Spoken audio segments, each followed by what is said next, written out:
सिंधु घाटी सभ्यता एक भूली हुई सुपर पावर 20वीं सेंचुरी के शुरू होने तक ब्रिटिश रूलर्स अपने लगभग 200 साल के रूल को टॉलरेंट इंपीरियलिज्म बोलकर जस्टिफाई करते रहे।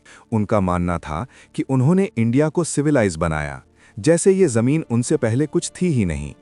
लेकिन हिस्ट्री ने उनका ये घमंड उस वक्त तोड़ दिया जब दुनिया को पता चला कि भारत की इस धरती पर हजारों साल पहले ही एक एडवांस्ड सिविलाइजेशन फ्लरिश कर चुकी थी।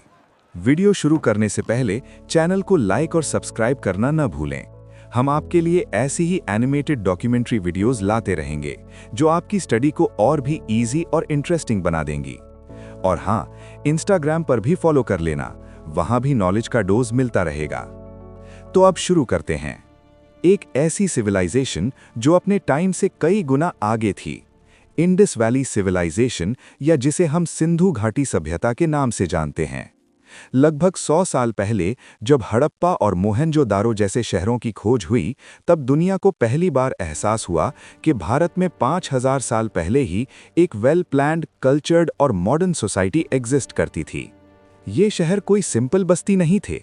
यहाँ स्ट्रेट रोड्स थीं, मैसिव बिल्डिंग्स थीं और एक ऐसा ड्रेनेज सिस्टम था जो आज के कई मॉडर्न सिटीज को भी शर्मा देता है। एक्सकेवेशंस के दौरान मिट्टी के बर्तन, ज्वेलरी, स्टैचूज और ह्यूमन स्केलेटन्स मिले, जो उस जमाने के लाइफस्टाइल और कल्चर की कहानी सुनाते हैं। जैसे जैसे खुदाई आगे बढ़ती गई, वैसे वैसे एक पूरी लॉस्ट वर्ल्ड सामने आती चली गई। एग्रीकल्चर हो, ट्रेड हो या टेक्नोलॉजी, हर चीज में ये सिविलाइजेशन अपने टाइम से काफी आगे थी। वाटर मैनेजमेंट इतना एडवांस था कि आज भी कई शहर उस लेवल तक नहीं पहुंच पाए हैं। लेकिन इतनी रिसर्च के बाद भी एक सवाल आज तक अनआंसर्ड है। इस सिविलाइजेशन की लैंग्वेज आखिर थी क्या? एक एक्सीडेंट जो हिस्ट्री बन गया। इस कहानी की शुरुआत होती है 19वीं सेंचुरी में। 1829 में चार्ल्स मेसन नाम का एक आदमी, जो ईस्ट इंडिया कंपनी की जॉब छोड़ चुका था, लाहौर की तरफ ट्रैवल कर रहा था। पंजाब के इलाके में उसकी नज़र कुछ पुराने खंडहरों और टूटे फूटे ढांचों पर पड़ी। उसे उस वक्त बिल्कुल आइडिया नहीं था कि वो अनजाने में हजारों साल पुराने शहर के रूइंस देख रहा है। हिस्ट्री के लिए उसका पैशन इतना स्ट्रांग था कि उसने जो भी देखा सब डॉक्यूमेंट कर लिया और बाद में इसे एक बुक के फॉर्म में पब्लिश किया। इसके बाद कई ब्रिटिश ऑफिसर्स और आर्कियोलॉजी लवर्स यहाँ आए। धीरे धीरे ये क्लियर होने लगा कि ये कोई नॉर्मल रूइंस नहीं, बल्कि एक लॉस्ट सिविलाइजेशन के रिमेन्स हैं। इसी इंटरेस्ट ने आगे चलकर आर्कियोलॉजिकल सर्वे ऑफ इंडिया की फाउंडेशन रखी। 1920s में लार्ज स्केल एक्सकेवेशन स्टार्ट हुई। रवि रिवर के पास एक पूरा शहर अनकवर हुआ, जिसे लोकल लोग हड़प्पा कहते थे। कुछ साल बाद इंडस रिवर के पास एक और शहर मिला, जहां एक के ऊपर एक कई ह्यूमन स्केलेटन्स मिले। इस जगह को नाम दिया गया मोहनजोदारो, यानी डेड मेन्स माउंड। 1924 में ऑफिशियली दुनिया के सामने अनाउंस कर दिया गया, ब्रिटिश इंडिया में एक एंशिएंट अर्बन सिविलाइजेशन डिस्कवर हो चुकी है। प्लानिंग जो आज भी शॉक कर दे। सिंधु घाटी सभ्यता अपने टाइम की सबसे बड़ी अर्बन सिविलाइजेशन थी, जो आज के इंडिया, पाकिस्तान और अफगानिस्तान तक फैली हुई थी। इस सिविलाइजेशन के शहर एक फिक्स्ड प्लानिंग पैटर्न पर बने होते थे। हर शहर 2 पार्ट्स में डिवाइडेड होता था। लोअर टाउन, जहां कॉमन लोग रहते थे, और अपर टाउन, जो थोड़ी हाइट पर बना होता था, जहां इंपॉर्टेंट स्ट्रक्चर्स और ग्रैनरीज होती थीं। हर घर के अंदर बाथरूम होता था। हर बाथरूम से कनेक्टेड ड्रेन होती थी, जो पूरे शहर के अंडरग्राउंड ड्रेनेज नेटवर्क से जुड़ी होती थी। क्लीन वाटर के लिए वेल्स और फ्यूचर के लिए वाटर स्टोरेज, ये सब दिखाता है कि सिविक सेंस उनके लिए कितना इंपॉर्टेंट था। मोहनजोदारो का ग्रेट बाथ इस बात का सबसे बेस्ट एग्जाम्पल है।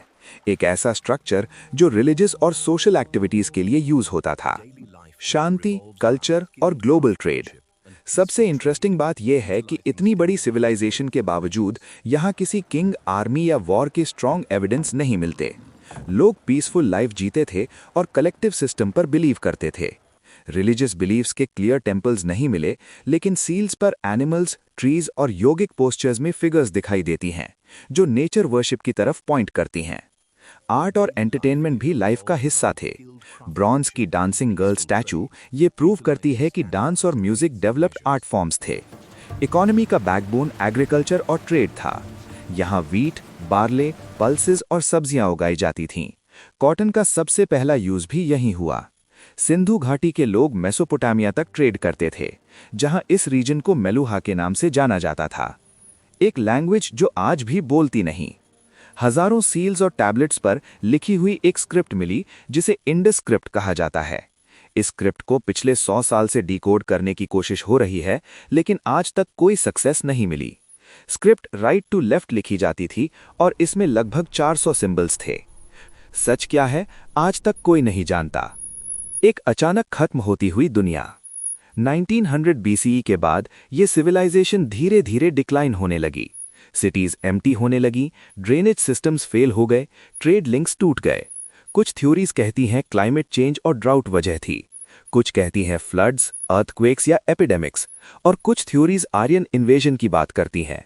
लेकिन ये सब सिर्फ पॉसिबिलिटीज हैं, प्रूफ आज भी मिसिंग है। आखिरी सोच। आज भी सिंधु घाटी सभ्यता के कई राज जमीन के नीचे छुपे हुए हैं। जो कुछ हम जानते हैं वही ऑलरेडी दुनिया को हैरान कर चुका है। सोचो, जिस दिन इस सिविलाइजेशन की लैंग्वेज और बाकी मिस्ट्री सॉल्व हो गईं, उस दिन हिस्ट्री की बुक्स दोबारा लिखी जाएंगी। कुछ फेमस साइट्स जो एग्जाम में पूछी जाती हैं। इंडस वैली सिविलाइजेशन का सबसे बड़ा साइट राखीगढ़ी, जो कि हरियाणा में है।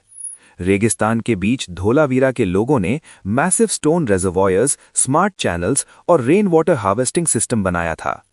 Mohenjo-daro, great bath, iconic city. Harappa, पहला डिस्कवर्ड साइट। लोथल, डॉकयार्ड और trade hub. Kalibangan, fire altars और ploughed field. Banawali, planned streets and fortification. Chanhudaro, bead making centre.